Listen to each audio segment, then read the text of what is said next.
Hey everyone, how's it going? Welcome to the NoDQ.com live recap of Monday Night Raw for July the 19th, 2021. This was the first episode of Raw with paying fans since March 9th, 2020. Was this the beginning of a new era besides the fans being back? Well, let's break it down. This was an interesting Raw, I will say that much. An very interesting Raw. We kicked off with John Cena as advertised. WWE hyped up John Cena, kicking off the show. Cena is a free agent, so he can appear on either show. Cena came down to the ring. There was a fan, 11 years old, holding up a sign. Cena acknowledged the fan. Hamp Connor with the $2 super chat says $2 roll-up money. Well, thank you for that, Hamp. I appreciate it. I'm pretty much guaranteed a $2 super chat every week on Raw, probably SmackDown too, and maybe even NXT. How about a $2 super chat for every time there's a rematch on a WWE program? Man, I would be rolling in the money, guys. All right, so anyways, John Cena hyped up the fans in Dallas, Texas. We had the WWE sign guy out there at ringside, Rick the sign guy. You know, we're back to some semblance of normalcy when he's back. Cena said that it was, in fact, the fans that brought him back, and it was Roman Reigns. And there's a who, what, when, where, and why as to why Cena came back. Mr. Anderson sent in a $2 super chat, says, Aaron, I'm done with WWE after tonight. Well, he has good reasons, guys, but we'll get to that in a little bit. Cena said that he could go for his 17th title, but that's not the reason he wants to fight Roman Reigns at SummerSlam. He wants to fight Roman Reigns at SummerSlam, simply put, because Roman Reigns is an asshole. And this is pretty much what I said on the live stream and what I've been saying for a couple months when people ask, like, why is John Cena going after Roman Reigns and what would be the storyline behind it? And I said, you keep it simple. Cena passed the torch, thought everything was good, and then Roman Reigns became an asshole. Simple as that. Cena said that Roman Reigns needs to be knocked down a peg. He's an arrogant, overhyped, overprotected gimmick who's not as over as he says he is. And Cena said, if you're good, you demand to be acknowledged. But if you're great, they tell you you're great. Cena said he will be at SmackDown and he cannot wait to face Roman Reigns and see him eye to eye. And that's when we had Matt Riddle arrive. And we had a bro-off between Cena and Riddle where they kept saying bro repeatedly. And then they ended it with a bro duet. I guess this was Cena putting his stamp of approval on Matt Riddle. Whether that works or not remains to be seen. Mark Quan 1976 with a $5 super chat. Thank you for that. Says, they stole your idea, Aaron. You deserve compensation. Well, they rarely steal my ideas. I wish they would steal more of them, quite frankly, because I think they would be a lot better off if they did. I'm not saying I know everything, but there were a few things on this show I would have done differently. And we'll get to that in a little bit. Trust me, we will. This is going to be an interesting Raw that I'm recapping. So if you guys enjoy the video and you enjoy the channel, please spread the word right now. Go on your Twitter or Facebook, paste a link to this live stream. Anything you can do to spread word of mouth would be very much appreciated. And of course, make sure you guys click on that subscribe button and turn on notifications for updates. Matt with a $5 super chat, basically spoiling everything that happens on this show, but I'll go ahead and read it off so I don't forget about it later. He says, Riker, Humberto, no Scarlett, weak Keith Lee, Goldberg, Jinder Mahal, the billionth Rhea Ripley versus Charlotte match, and a lame cash-in. Just what we wanted, shaking my head. Well, there you go. Good night, everybody. He just recapped everything that happened on Raw. My job is done here. But I'll go ahead and continue. Hopefully I don't lose all my viewers now that all the results have been spoiled. Thank you for that, Matt. I appreciate it. We had our first match of the evening, which was a 6-man tag team match. I guess a rematch, even though it wasn't exactly a rematch because it was a 6-man, but you had 2 rematches in one match. You had Matt Riddle and the Viking Raiders against John Morrison, AJ Styles, and Omos. David with the $2 super chat says, where is Orton? Keep up the great work. Don't know where Randy Orton is. He hasn't been on TV for several weeks, and I would expect to see him very soon because SummerSlam is coming up, and I think we're going to see something with Matt Riddle, whether it's a singles match or they team up. We will see Randy Orton back in the near future. Anyways, 6-man tag team match. The Viking Raiders, along with AJ Styles and Omos, they did not get introductions. Only Riddle when he came out to say hi to Cena, and then John Morrison and The Miz got an entrance. Morrison has a new America's Most Wanted t-shirt, and Miz was spraying the announcers with the drip stick. Omos once again launched AJ Styles over the top onto the 3 babyface guys. We had a commercial break. Ivar missed a moonsault, and then Morrison went for Starship Pain, but he missed. Riddle then sprayed Omos with the dripstick and then gave the dripstick back to The Miz. Omos thought Miz did it, so Omos went after The Miz. Morrison got back in the ring. Well, he was tossed back in the ring by Omos, and then the Viking Raiders hit the Viking Experience to pin Morrison. I actually liked this finish because it was smart babyface. Matt Riddle outsmarted the heels with the dripstick. And usually it's the stupid babyfaces. So I give it a thumbs up just for the smart babyface outsmarting the heel. I liked the finish. Although now, because the Viking Raiders pinned Morrison, they get another match for the tag team titles. And that's next week. I'm so tired of these rematches constantly. Can't other people face other people?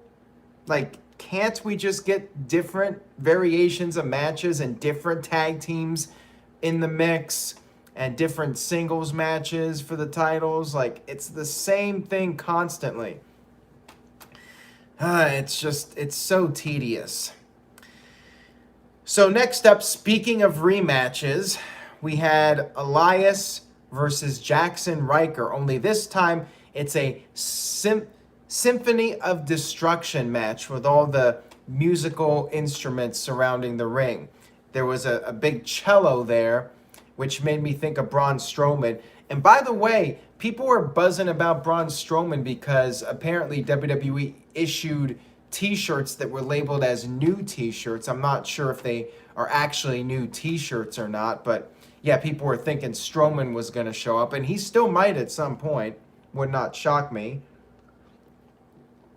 We had Elias, Jackson Riker, and Riker pretty much dominated this match. Now, the crowd did not react to Riker at the beginning, although there was what sounded like piped-in cheers for Riker. The crowd did kind of get into it as the match went on, because, I mean, these guys tried. I mean, they tried to have an entertaining match, and I did think it turned out to be a pretty fun match. Riker pretty much got the best of Elias. Like, Elias got thrown into the drums. Riker hit Elias with a keyboard. Elias got thrown into the gong that was out there. A guitar got broken over Elias's back. Elias got slammed on the piano. I mean, really the only offense that Elias got, he used the cello on Riker and got a near fall. This was false count anywhere in this match. Riker managed to make a comeback, and then he busted open Elias and then superplexed Elias to the outside through 2 tables and scored the pinfall victory and got a pretty decent reaction. Dwayne Atkinson with a $5 super chat. Thank you, Dwayne. Says, 1 return and 1 debut, both buried in the same night. What's wrong with this picture? Your opinion matters. Well, thank you for that, Dwayne. And again, guys, I appreciate the super chats, but if you do want to super chat about what happened later in the show, wait till I get to that, just so I'm not jumping all over the place. I did enjoy this match in the end, but the crowd heat seemed like it was lacking for a while. And I pretty much noticed that right off the bat. Even when Cena was out there, the crowd did not seem quite as lively as they were the other 2 shows. I mean, this was definitely, of the 3 shows, this was easily the weakest crowd. And that's kind of interesting because Fort Worth, Texas, where Money in the Bank was at, I mean, it's part of the Dallas metropolitan area. So you would think that a lot of the fans were the same fans that were at Money in the Bank, and they would be just as enthusiastic, although maybe they're already burned out. Maybe they're just like, well, this is Monday Night Raw, and we don't expect too much, but we're diehard fans, and it's the first show since the pandemic started, so we're gonna go. I don't know, but yeah, the crowd, they were okay at times, but definitely not at the level of the other 2 shows. Walter Cruz with a $10 super chat. Thank you, Walter. Very much appreciated. Says, why release so many people just to put nothing but rematches on my TV? WTF, I'm tired of rematches. Then we get a fresh match. It's stupid and quick like Hardy versus Cross. Sorry, jumping ahead. Not a problem. And again, we will get to that in a few minutes with what happened with a certain somebody making his debut. We had Adam Pearce and Sonya Deville backstage with Mansoor and Ali. And Mansoor made a tag team match, which Ali did not agree to, but then eventually gave in and said, okay, fine. I guess they'll be teaming up on next week's show. Sheamus walked in and was mad about Humberto getting another match against him. So there you go. Yet another rematch. Sheamus versus Humberto Carrillo. Fans are back, but it's still the same old WWE with the constant rematches. We had Charlotte Flair come to the ring for her big celebration, being the new Raw Women's Champion. She said that Rhea Ripley will never measure up to her. And at this point, the crowd started chanting for Becky Lynch. They were chanting Becky Lynch at the pay-per-view. Charlotte said that Becky was home breastfeeding while she's dominating the women's division. Nice little impromptu line there by Charlotte. Maybe she had that ready to go if a Becky chant started. She said she could beat Rhea any night of the week. Rhea interrupted and said she wanted her rematch right on Raw. Charlotte declined this, but then Pearce and Sonya Deville came out and they made the match official. Charlotte took a cheap shot to Rhea Ripley's leg, but the match was made for the main event of Raw. Psycho Jet Black with a $5 super chat. Thank you for that. And by the way, thank you to everybody watching this. Another really strong turnout tonight. Over 200 people watching live right now. Thank you guys. And again, if you enjoyed the video, please consider subscribing, turning on notifications. I'm here several times a week recapping these shows, whether they're good or not. Sometimes they're good, sometimes they're not so good, but I'm always here. And Psycho Jet Black says, who are the top stars of WWE besides Roman Reigns, Bobby Lashley, and Drew McIntyre? Also, who's more over, Karrion Kross or Ricochet?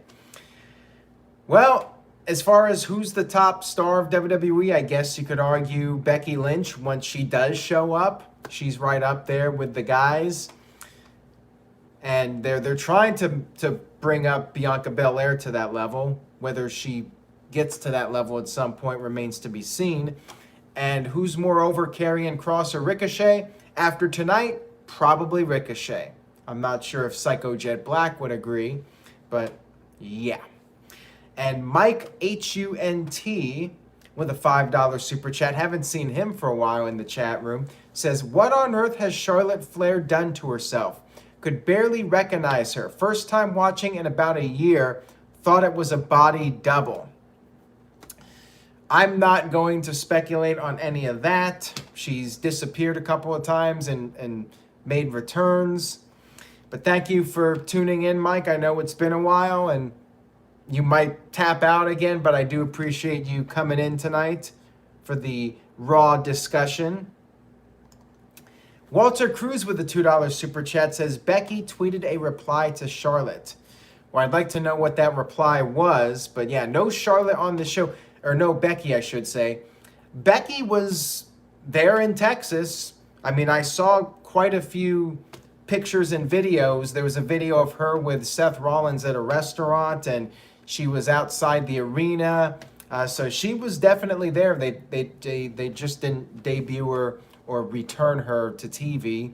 Maybe just waiting until next week. You know, it makes sense. Like on a show when you're bringing back another top star, why bring back Becky and water down one of the returns? You might as well save them, spread them out a little bit. So I get that. That to me at least makes sense. We had Natalya and Tamina, she was over at WrestleMania, but she hasn't been over these two shows that we've seen her since the fans have been back. Must have been a fluke at WrestleMania.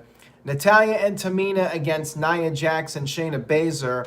Nia and Shayna got no entrance, so that pretty much is a giveaway how this is going to play out.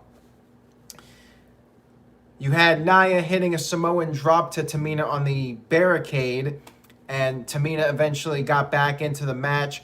Reginald tried to interfere, but he was unsuccessful. Tamina super kicked Shayna Baszler, pinned Shayna. Is anybody shocked? Really, is anybody shocked that Shayna gets pinned yet again? After the match was over, Shayna was frustrated, terribly frustrated. Frustrated isn't the goddamn word for it. It's bullshit, but she didn't say that. And she basically yelled, chewed out Nia Jax, and Nia made a decision. Nia was loyal to her partner, Shayna Baszler. She headbutted Reginald, and they walked away without him. And just when you thought maybe this was the end of Reginald, they're going to write off this character. It's done. We had an appearance by Tozawa, who was trying to avoid being devoured by the catering crew. And he got in the ring, and Reginald pinned Tozawa, not with a roll-up, but with one of his other flippy somersault moves. And he managed to do a little flip over Drew Gulak and ran to the back with the 24/7 championship, which of course is still a thing and will probably be a thing for the rest of eternity. Walter Cruz with a $5 super chat. Thank you, Walter. I appreciate it. According to Becky on Twitter, she was breastfeeding at home and she's still the most over woman in the division. Well, there you go. She probably was backstage and they just didn't bring her on the show. We had Sheamus versus Humberto, match number 531 between these guys. Damian Priest was watching in the back. Humberto attempted to rip off Sheamus's face mask, and that just made Sheamus angry. Humberto did make a little bit of a comeback, but then Sheamus picked up the win with the bro kick. And hopefully this is the last time we see these guys wrestle. But they'll probably have another rematch.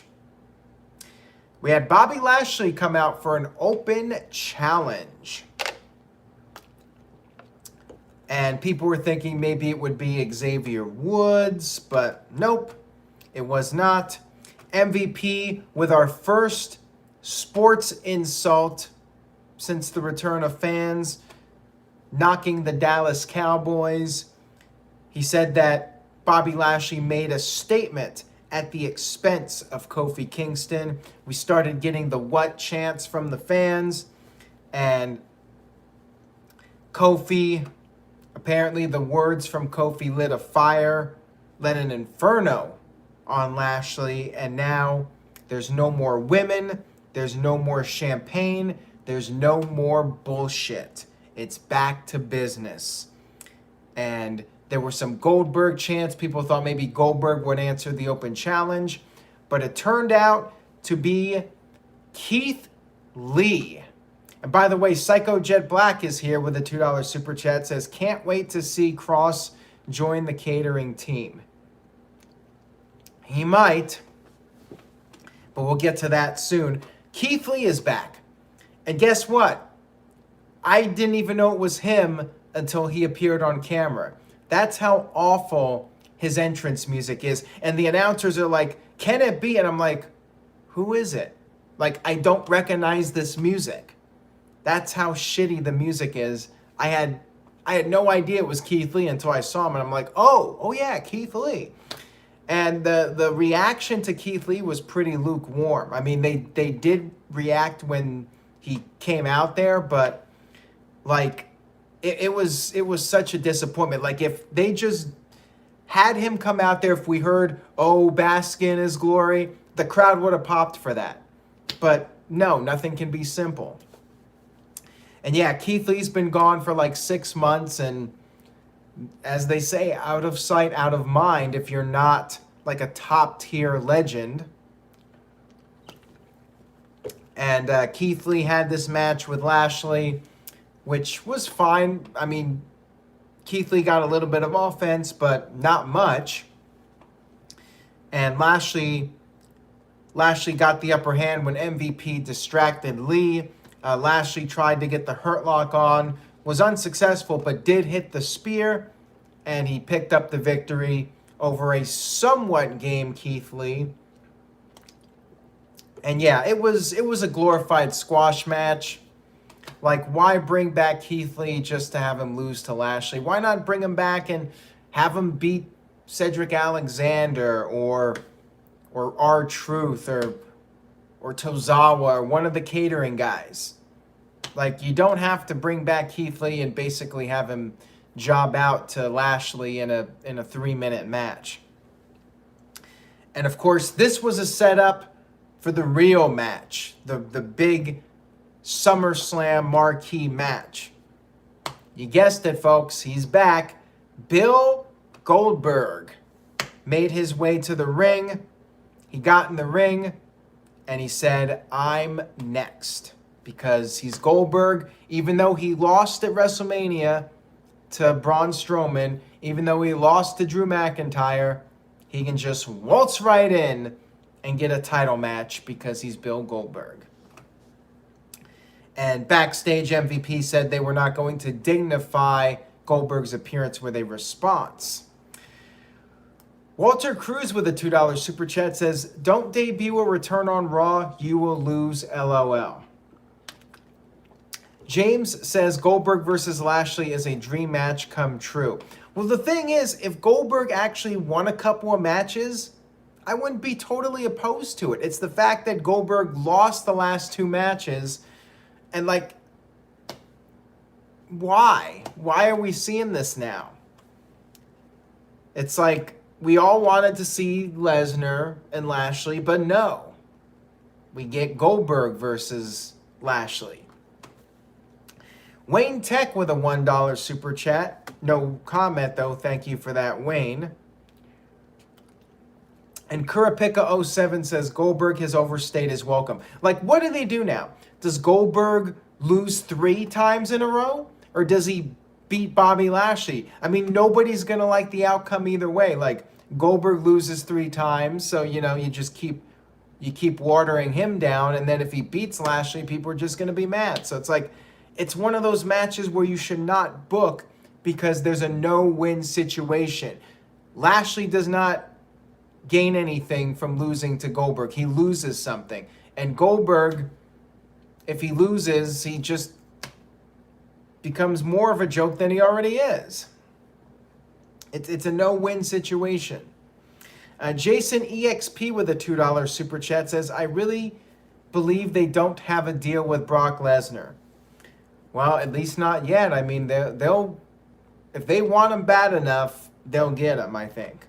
And Psycho Jet Black with a $2 super chat says, "Why is Goldberg called Old Whisker Biscuit?"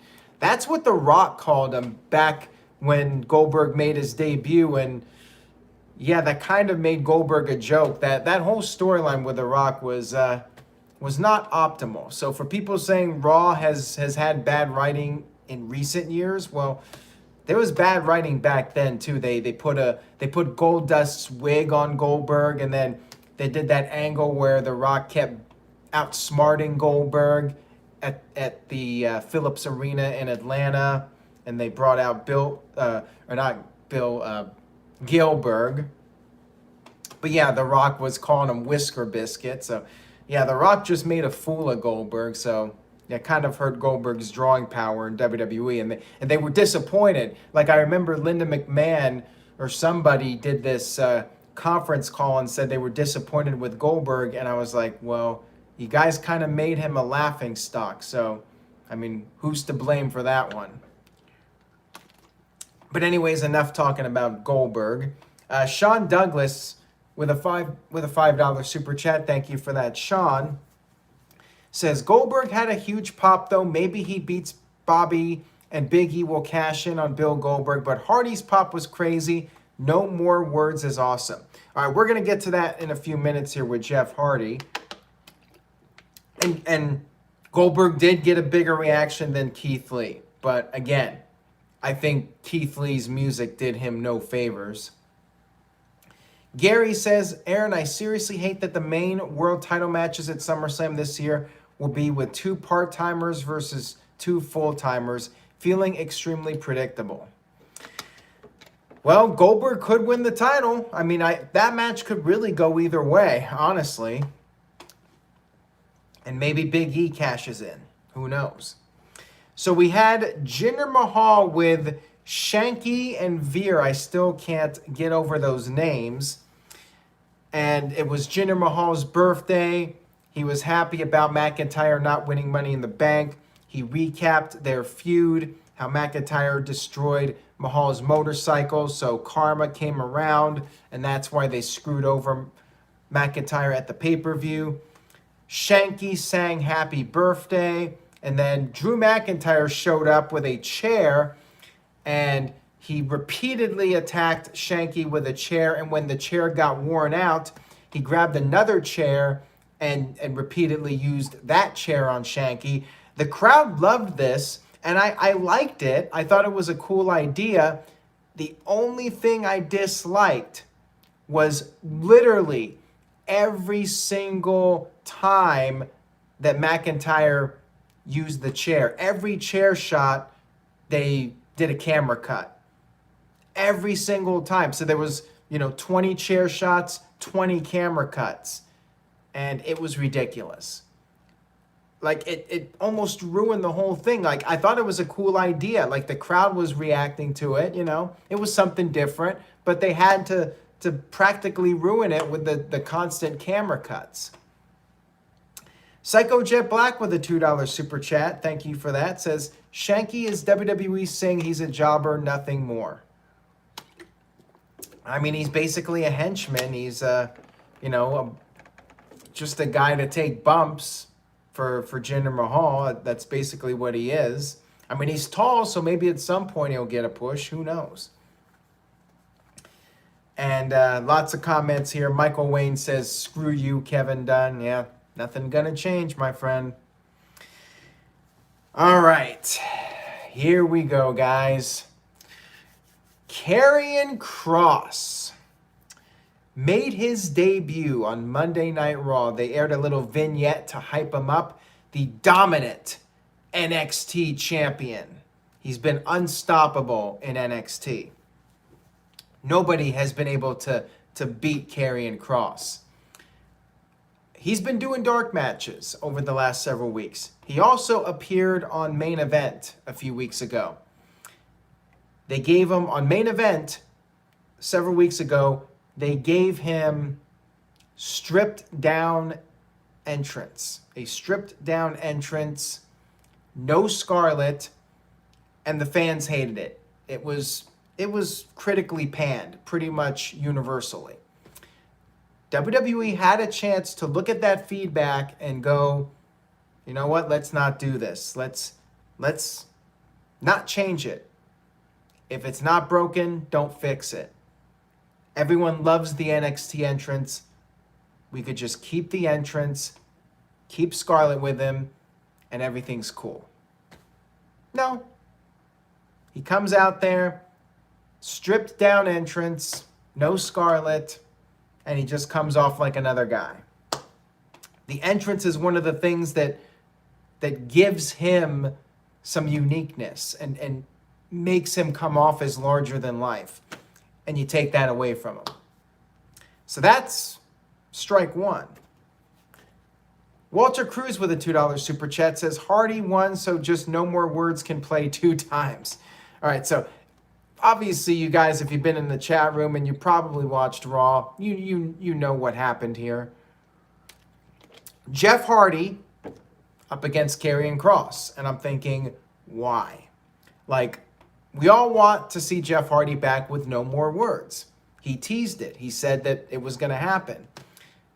Why not just book Jeff Hardy against Cedric Alexander or any one of those guys in catering, Drew Gulak? Start building up Jeff Hardy again. He was on a pretty significant losing streak. So why not have him pick up some wins against the prelim guys? You know, let him come out with his old music and let him do his signature moves and build him back up again. Why book him against Karrion Kross? So I'm thinking they're just going to squash Jeff Hardy. They're having him come out to no more words and they're going to squash him. But that's not what happened. Psycho Jet Black with a $2 super chat says, hate to say it, but Kross might be the new EC3. Yeah, you might be right. So we had like a 2-minute match. Hardy went for the twist of fate, but he missed. And then Kross went for his forearm strike, but Hardy countered that. He slammed Kross down, and he went for the cover. And Hardy, you know, the beloved babyface, put his feet on the ropes. So he cheated and got the win over the NXT champion. Karrion Kross lost to Jeff Hardy, a guy who's been on a massive losing streak over the past 6 months. Nobody in NXT could stop Karrion Kross, but Jeff Hardy did it. Babyface Jeff Hardy cheated using the ropes to beat the NXT champion. But he figured it out. He found a way to beat Karrion Kross. TJS with a $5 super chat says, Karrion Kross, more like carrying my bags. Ouch. Welcome to the big leagues, kid. How long till he wins the 24/7 title? Now anybody can beat him on NXT. Sad. It just ruined Karrion Kross. Like, I don't care about him. I don't care about the NXT title anymore. Like, they ruined it. They really did. Jason EXP with a $5 super chat says, rumors said Vince was at the PC watching NXT guys and he does this. He genuinely hates anyone Triple H sees as a star. Why even call the guy up if you're going to do this?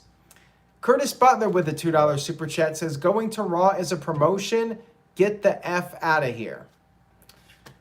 Yeah. I mean, it's done. Karrion Kross, they ruined him. One night.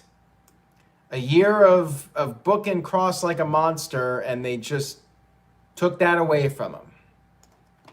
Psycho Jet Black with the $2 super chat says, after Kross, no one from NXT should go to the main roster. I mean, the whole point of NXT should be to build up new stars and eventually bring them on Raw and SmackDown. Sean Douglas with the $2 super chat says, do you have goosebumps for no more words? I did. I kind of didn't because of the circumstances, because I'm thinking Jeff's going to get squashed by Cross. I'm like, why should I even care about this? So then Hardy wins, but he wins by cheating, and I still don't care about Jeff Hardy now. Like, this was one of the worst booking decisions in a very long time from WWE. Like, this is almost as bad as the Fiend losing to Goldberg. Nick Lavin with a $7 super chat says, this is why guys like Cole, Ciampa, Johnny, etc., do not want to go to the main roster. Who can really blame them? I mean, very valid point there, Nick. You're absolutely right with that one. I mean, I guess a paycheck, but look at EC3. We all thought EC3 might get a big push.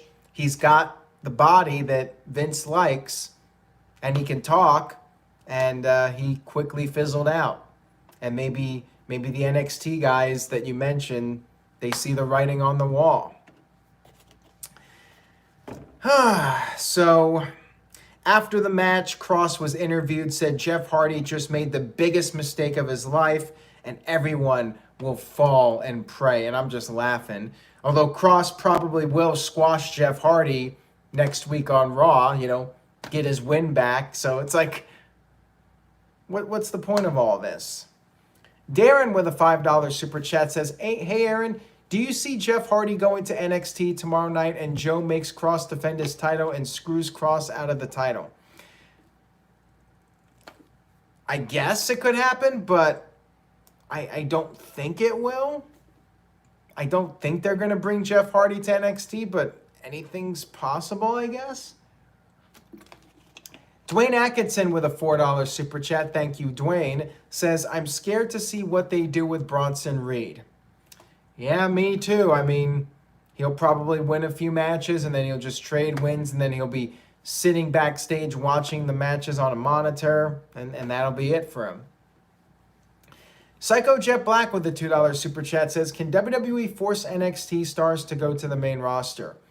I mean, yeah, they're under contract to WWE, so at the end of the day, if Vince wants Adam Cole there, then Adam Cole's on the main roster.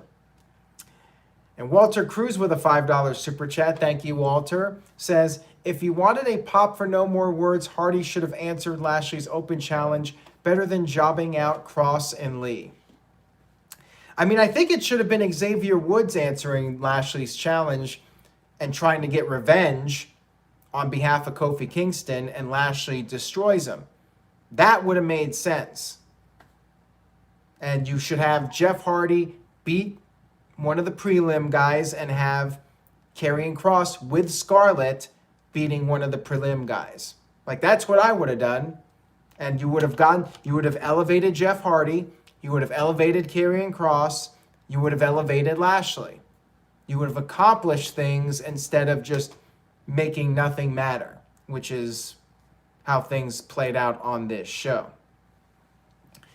Hamp Connor with a $2 super chat says, worst decision, Karrion's loss or Dr. Death?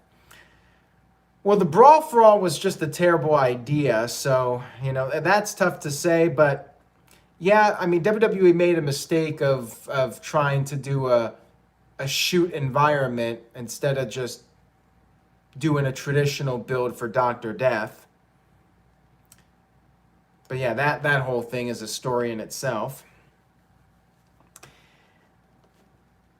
By the way, guys, I mean, I think I'm done with NXT. I think, this was the final straw with Karrion Kross. I'm going to do the NXT recap this week, but I think this week's my last time doing it. Karrion Kross was one of the few things that I was really invested in with NXT. And now that this is pretty much ruined, like, I don't care about the NXT title anymore.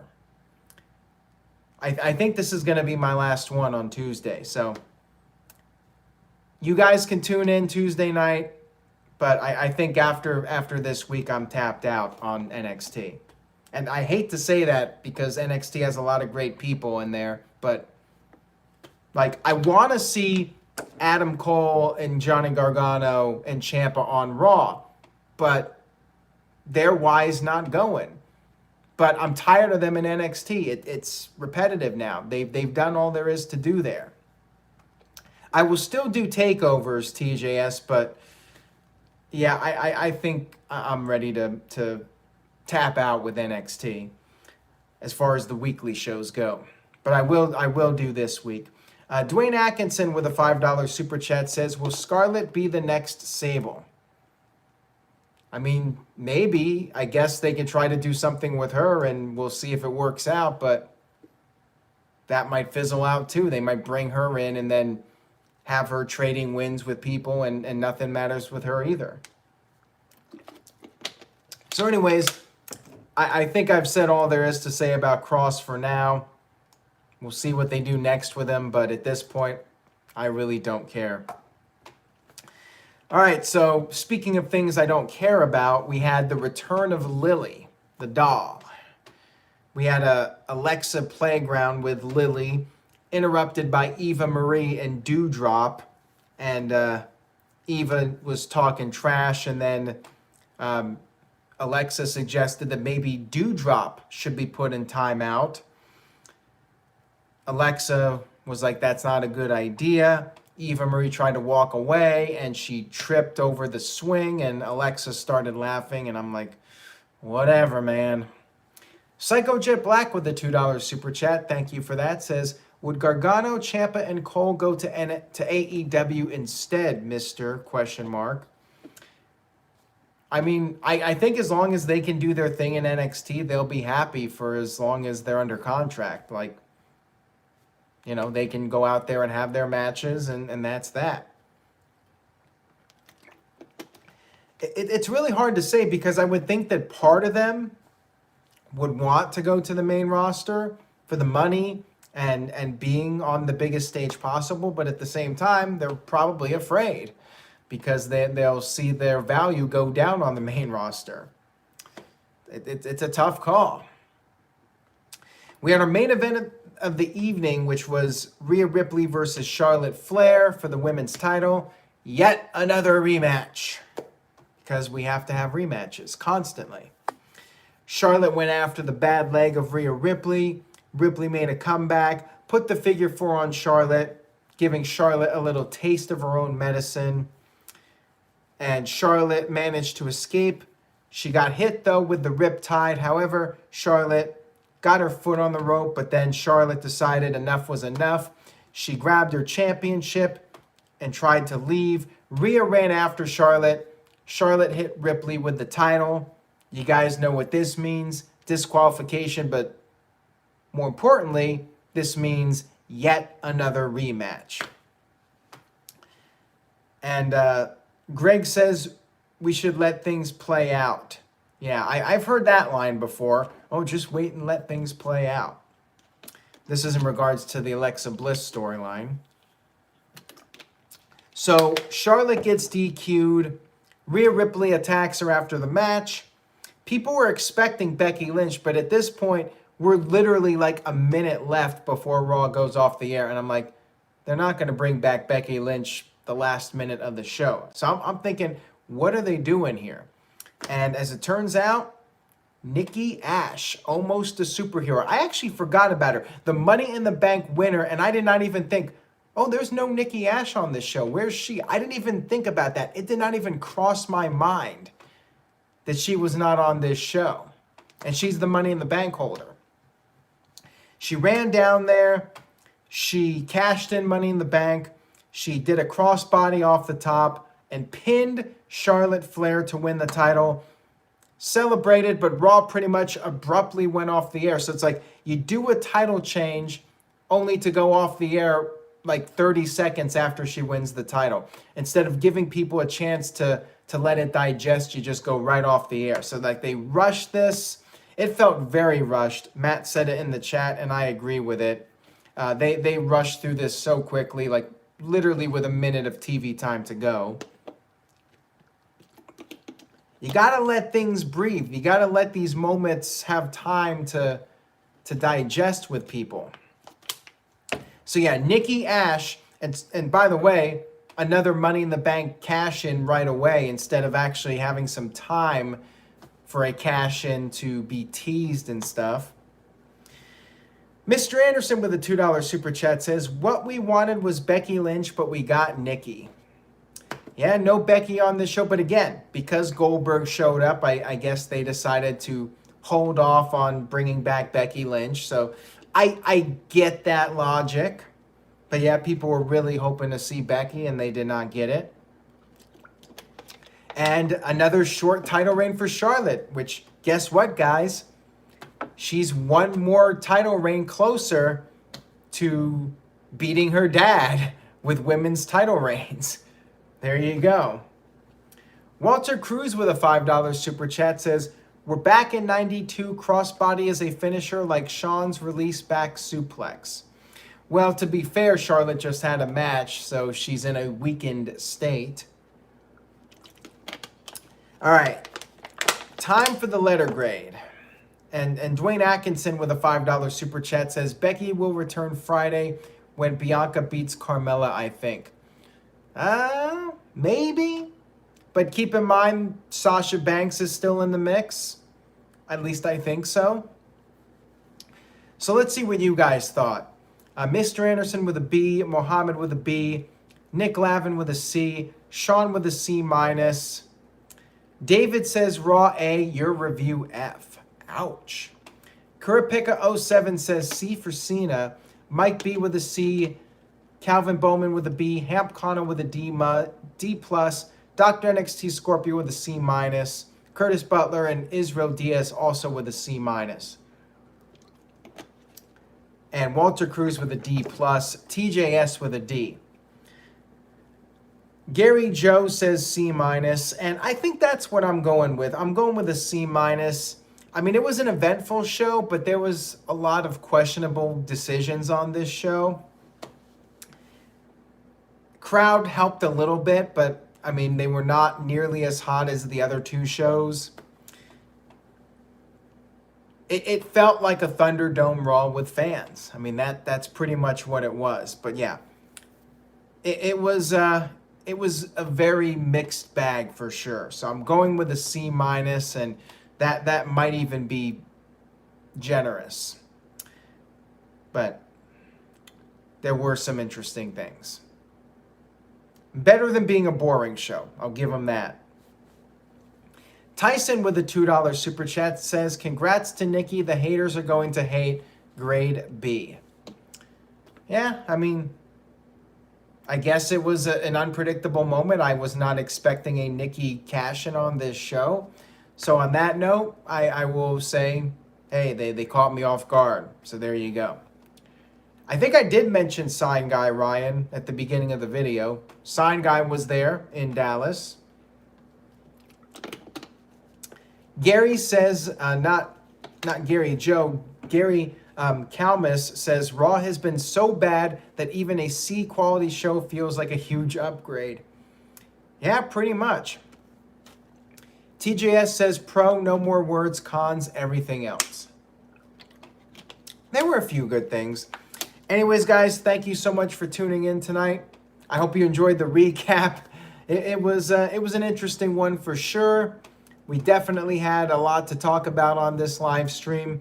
I will be back for NXT, probably my last one. So you guys tune in for that or don't. Maybe if there's a good turnout, I'll keep going. We'll see. Maybe if they put on a really good show, I'll keep going. But I'm thinking this is going to be the last one.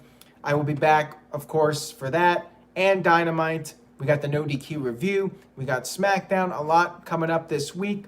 Subscribe. Tell a friend. Spread the word. Stay tuned to NoDQ.com for the very latest wrestling news and rumors. And I will see you guys next time.